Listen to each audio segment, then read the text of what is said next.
Alright, it is time for me to learn how to use this edgebander. I did a sample run when I first brought it home, and it did stuff, but it didn't do stuff to the way I wanted it to do. So now I gotta figure out how to make it do stuff to where it works, if that makes any sense at all. Hey, here's a rundown of the controls. This here turns the top and bottom trimmers and the edge trimmers on. This turns the feed belt, conveyor belt on and off. This turns the glue pot on and off. This is the temperature for said glue pot. And this turns the actual saw blades that cut the edges on and off. Here's a rundown of the actual parts. Alright, so this is the top and bottom trimmers. They have cutting heads, and I think I want to get in there. I think I just need to loosen this up and get in there and take a look at those, and probably clean those bits because I see gunk on them. There's a top and bottom cutting head, one up here, one down there, and so this needs some glue cleaned off. You know, I bought this used, obviously. I'm going to turn the glue pot off for right now. So that's all kinds of hot glue, and I tried cleaning this up a little bit, and well, it looks like it just is always going to be dirty. But there was a bunch of crusty glue in the back. I cleaned all that up. And it looks like there's probably some sawdust stuck in there, which is causing these ridges. And I need to get in there and clean that up too. But anyhow, there's a pot of glue under that lid, which is really hot right now. It heats up, this spins, and it draws the glue up onto here, and then as you pass the wood, it applies the glue. Over there is where these are supposed to sit, and they come in here and it feeds the edge banding forward. When your board passes over this, it triggers a guillotine, triggers a little feed roller, comes over here, and then it passes over this, and it's supposed to trigger the saws.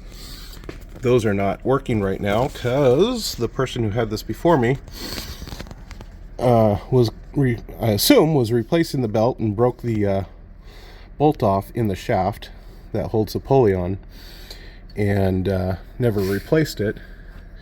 And the guy that I bought this from said they never used the edge trimmers, and they just did it manually. So I've got a new pulley for it. I just have to make it work and then get a new belt. But for now, I'm just gonna use it the way they did, and that is without edge trimming. But this does work, the top and bottom trim. There's dust collection, a hose on the top and a hose on the bottom. The bottom was jam-packed full of stuff, so it wasn't really pulling much dust out. So I've got that fixed. I don't know if that's supposed to tighten up or not, but I've got that fixed. And but like I said, I need to pull this off and check out those blades. Alright, pulled that off, and I've got access to the blades, and I'm gonna turn off the main power so that doesn't accidentally start spinning on me. I think I need to pull these and clean them. Yep, I'm going to pull the top and bottom and clean them. Don't know how to get to the bottom ones yet. Probably through this panel.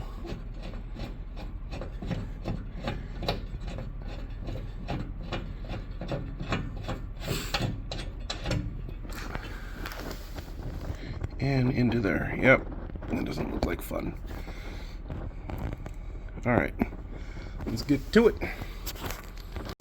While I was taking this apart, which I've already done, I found out that this lower cutter head was seized. It wouldn't go back and forward. That adjusts the depth of cut. And then I found out on the back there's this adjustment screw with this counter, that the block that it screws into, the threads were I think probably at the end of the block were stripped out, but inside there was threads. But that screw wouldn't go in and out, so took it all apart and needed a way to clean up those threads, and that's where I'll pick up again. I forgot to record all of that, so that's why I'm doing it after the fact. Made the quick trip to Ace Hardware and found out the reason why none of my taps fit. Couldn't figure out if it was metric or imperial, but it is 1/4 inch 28 pinch, so fine thread 1/4 inch. Got the tap for it, got an extra nut and bolt just in case, and I'll figure out how to get the tap into that little hole.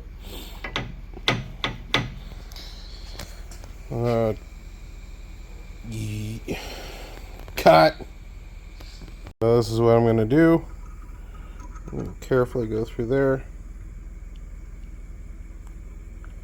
into the hole, and that leaves me enough on the back end to put a tool on there and clean up these threads. Alright, I ran it in once, ran it out, run it back in again. You can see some of that junk coming out. Got a little tight here, so I'm cleaning up some threads.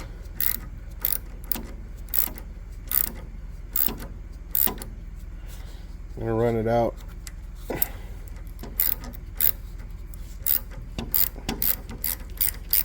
Take it out and use the compressed air to clean it out. Get some of that junk out of there. Oh yeah.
Alright, so here's where we're at. I think we got things sorted. These depth of cut, I'm not going to worry about too much right now, because they're in a good position. It's on the angled part of the blade here, and it's really easy to adjust these bars just with an Allen wrench, and they go up and down. So now that is all proper. Hey kiddo. Okay. Glue pot's nice and hot. Take a look and see what it's doing. Yep, it's doing its thing. We got some banding loaded in. That turns the trimmers on. There's the belt feed.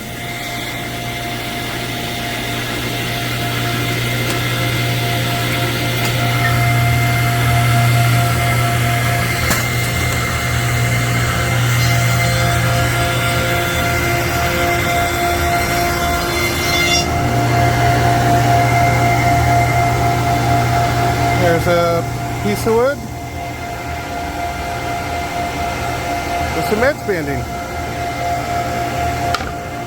Might have a little adjustment to do on the bottom.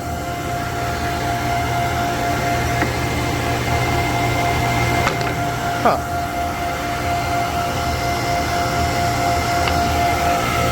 Then, because that saw, I'm still missing the pulley for it.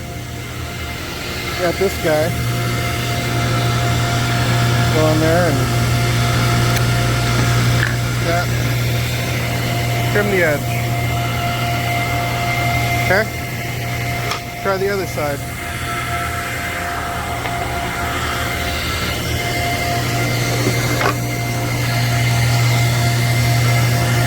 I'll look at it from this angle.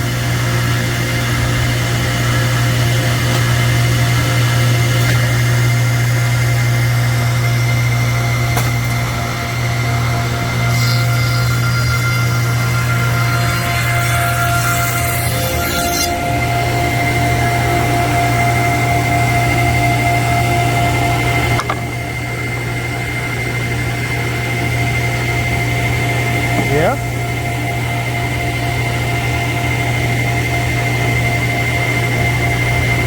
Okay.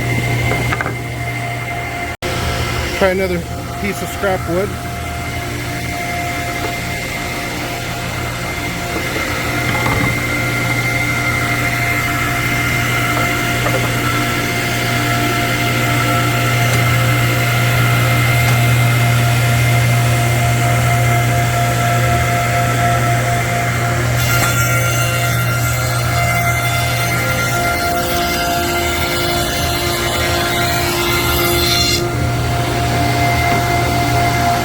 This wood's a little bit thinner than that other that I was just trying, so I guess I need to adjust this. Need to drop that down a little bit. Loosen that up. We'll go to 16.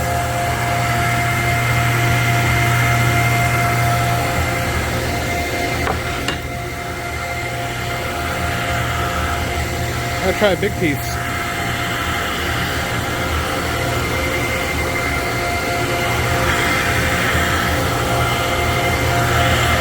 I need 2 hands.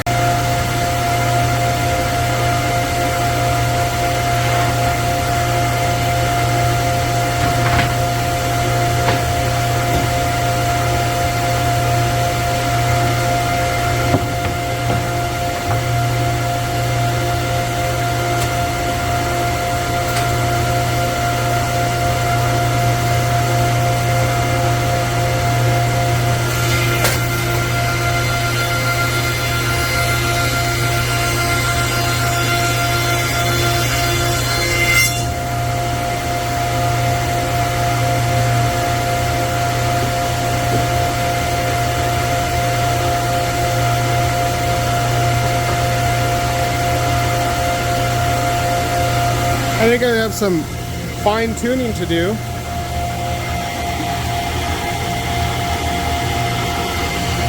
Not quite sure I like that right there. I think I need to support this. The weight of it probably fell down and ran that into the blade. But that trimmed pretty nice. Except for right there. I'm gonna run the back side of this, see what happens.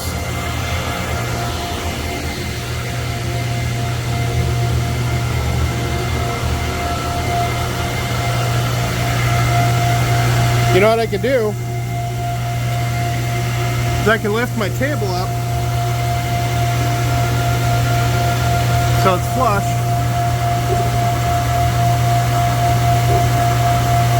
And now it won't drop down.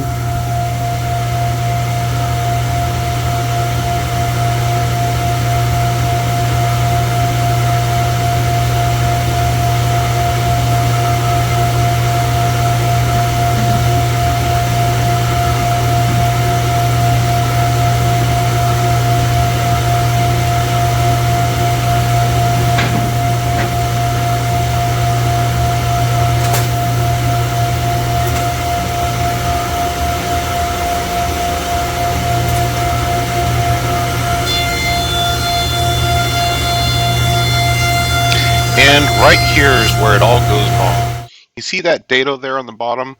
Well, at the time I didn't realize it, but the pockets for the blind dados were triggering the switches that control the banding feed and the guillotine. This caused no banding to be applied, and, well, I didn't really figure that out until the next day when I was dry running some panels through. Now, unfortunately, I struggled with this for some time and ultimately got frustrated. And you'll see in a second where I just keep repeating the same stupid mistake over and over.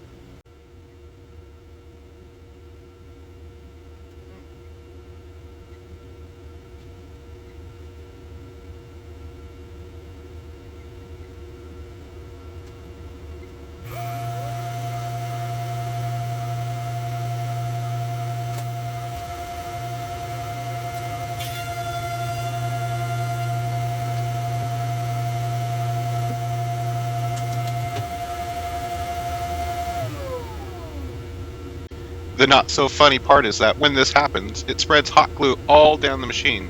So I'm cleaning it up, trying to figure out what's gone wrong.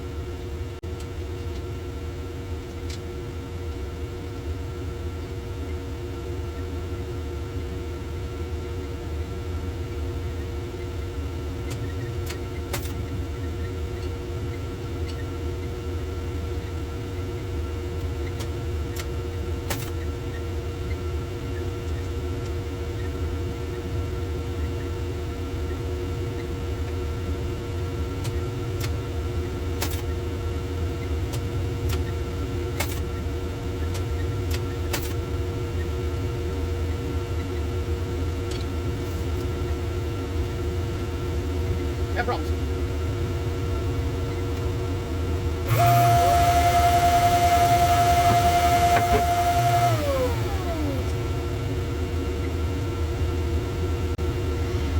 Well, hey, look here. You see that conveyor belt starting to come apart? Yeah, I just saw that too. That's all I really need. Just one more thing to go wrong here. You can tell I'm a little defeated at the moment.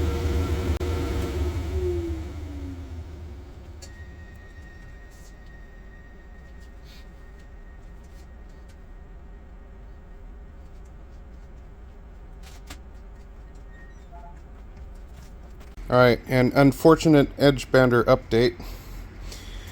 The belt started to separate, which is lovely. Looks like it wasn't glued together properly. Probably used super glue because it felt hard and crunchy. So I am going to attempt to repair it using a tire plug kit. So I've cut some strips of the plug. I've got the rubber cement. This is all cold vulcanizing, which should vulcanize this rubber together, and my hope is that it fixes it. Otherwise, the belt is okay, and I think that's the way they come, is they come in, you know, not a complete loop, and you have to cut it to length and glue it together, but it just wasn't done properly, or the glue failed and somebody tried using super glue as a band-aid. So they sell conveyor belt glue, which is really expensive, and at this point, if this doesn't fix it, then I'm going to cut my losses and get rid of this machine and get something else. I made a mistake buying it. I really should have had the guy demo it for me. Yeah, live and learn. But I don't know. Hopefully with a little bit. I hope this works. I really do. Because I want to use the machine. And we'll see. Alright, so the fix is in. We'll see if she holds. I'm just going to let it sit here under pressure for a little while. See what happens. Okay, well, as some of you may have predicted by watching this, that didn't work. So I'm going to take this all apart, pull the belt out, and see what I can do. There's got to be a better way to do this. Alright, so I got the belt out.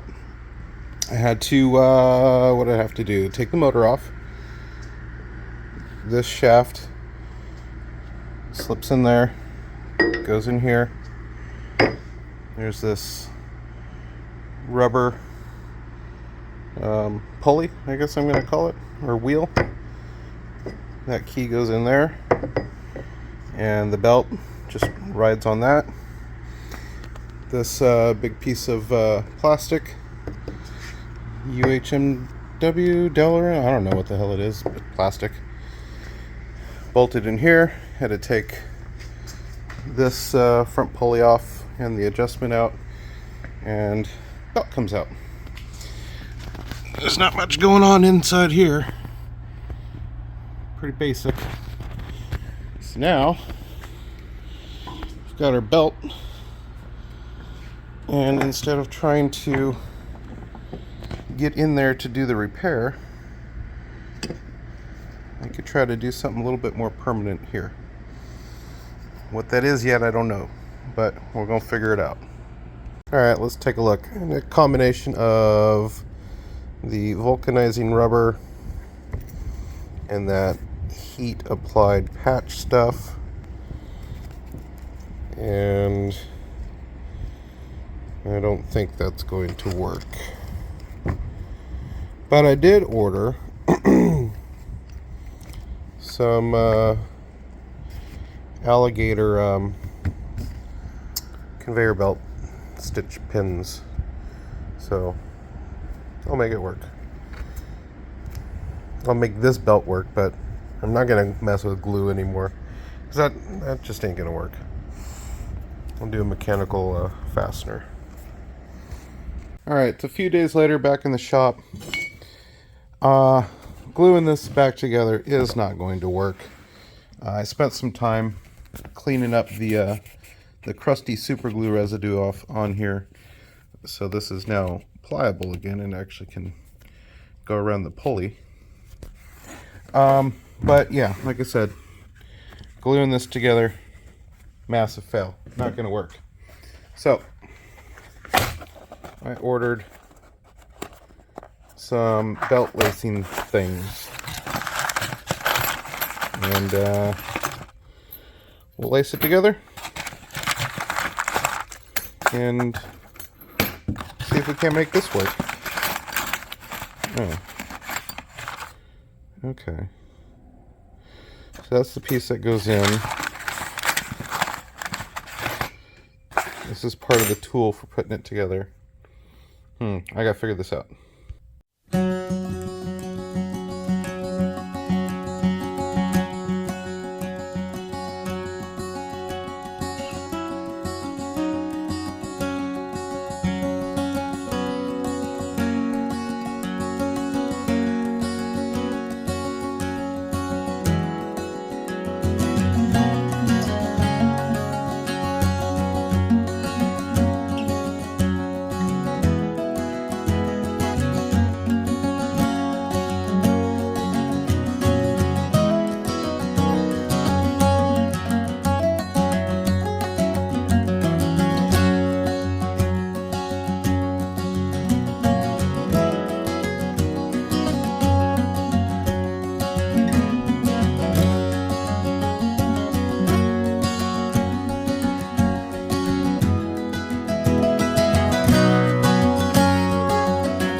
we go. We're going to run some test pieces. Got our glue pot preheated.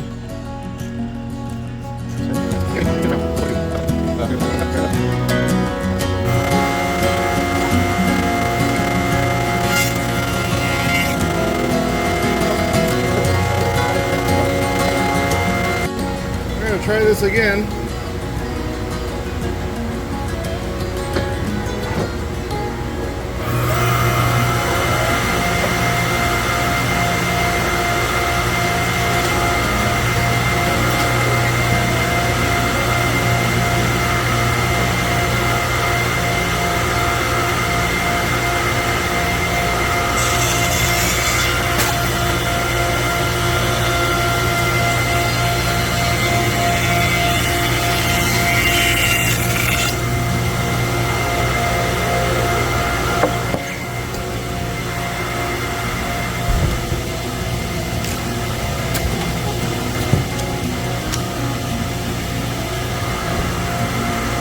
Alright, I just added some glue to the glue pot. Maybe the glue is a little low. There is the pot. There's the glue beads. They are melting.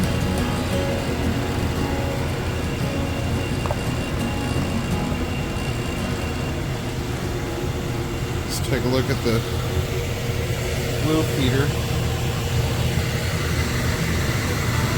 So I was getting about halfway through, and then it wouldn't apply any glue.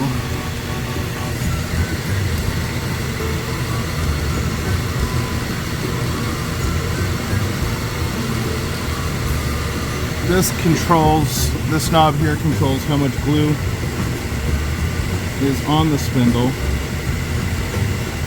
Turning it that way is more glue. Makes more mess, but maybe that's what I need.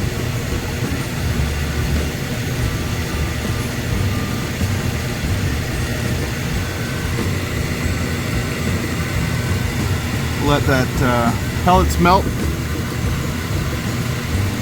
if that helps. Alright, so I figured out my problem with this machine, and it's not the machine. It's the environment. It is too cold in here. It is floating between, it's probably about 48, maybe 50 degrees in here. And apparently that's too cold for an edgebander, especially a hot melt thing that depends on temperatures. So the problem that's happening is the glue is hot, the material's cold, the banding's cold. Banding comes in, comes through here, glue gets applied. By the time it gets here, this is cold, the wood's cold, glue's already cooling off, so it doesn't have really good adhesion. What am I gonna do about that? Don't know yet. So, some people say to use heat lamps on your banding. Some machines have a heated fence, in-feed fence. This one is not. It's like 30 degrees outside, so I'm lucky that it's almost 50 in here with just that and poor insulation. So I'll turn that off, and of course the air compressor turns on. I could switch to iron-on and not even use the machine, but then I've got all this banding that I bought.